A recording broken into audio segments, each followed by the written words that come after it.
आकांक्षी जिल्ह्यांच्या विकासासाठी सरकारनं वेगळ्या दृष्टिकोनाचा अवलंब केल्यामुळे या जिल्ह्यांच्या विकासाला चालना मिळाली आहे आणि हे जिल्हे विकासाच्या मूळ प्रवाहात समाविष्ट झाले आहेत, असं प्रतिपादन पंतप्रधान नरेंद्र मोदी यांनी केलं आहे। पंतप्रधान नरेंद्र मोदी यांच्या हस्ते नवी दिल्लीत आज कृषी क्षेत्रातल्या 2 महत्त्वाच्या योजनांचा शुभारंभ झाला, त्यावेळी ते बोलत होते। विकासामध्ये जे मागे असतात त्यांच्यावर लक्ष केंद्रित केल्यास त्याचे अतिशय चांगले परिणाम पाहायला मिळतात, याकडे त्यांनी लक्ष वेधलं।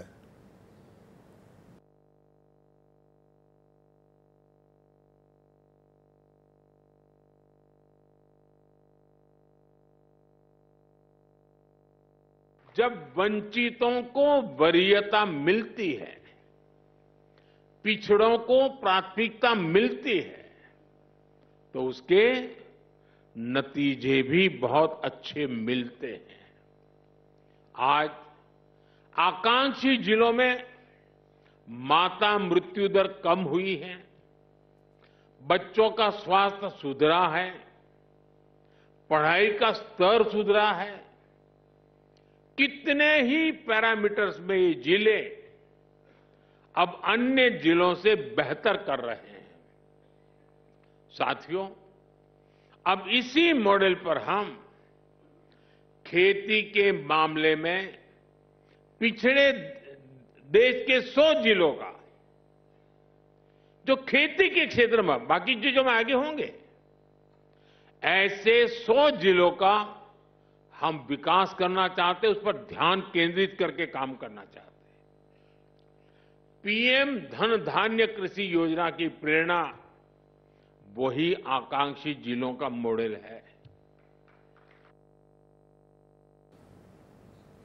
यामध्ये 35,400 कोटी रुपयांची एक योजना असून अन्य एक योजना 24,000 कोटी रुपयांची पंतप्रधान धनधान्य कृषी योजनेचा समावेश आहे। यावेळी केंद्रीय कृषी मंत्री शिवराज सिंग चौहान उपस्थित होते।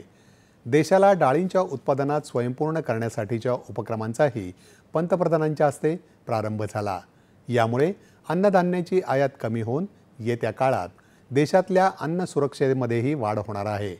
या कार्यक्रमात पंतप्रधानांनी उल्लेखनीय कामगिरी करणाऱ्या शेतकऱ्यांचा तसंच कृषी उत्पादक संस्था, सहकारी संस्था आणि कृषी क्षेत्रात अद्वितीय कामगिरी करणाऱ्या संस्थांच्या प्रतिनिधींचा सत्कार करण्यात आला। कृषी पायाभूत निधी अंतर्गत राबवल्या जाणाऱ्या 1100 पेक्षा अधिक प्रकल्पांची पायाभरणी आणि उद्घाटनही पंतप्रधानांच्या हस्ते यावेळी झालं। पंतप्रधान नरेंद्र मोदी यांनी यावेळी दिल्लीत आयोजित भारतीय कृषी संशोधन संस्थेच्या विशेष कृषी कार्यक्रमामध्ये सहभागी झालेल्या शेतकऱ्यांसोबत संवादही साधला।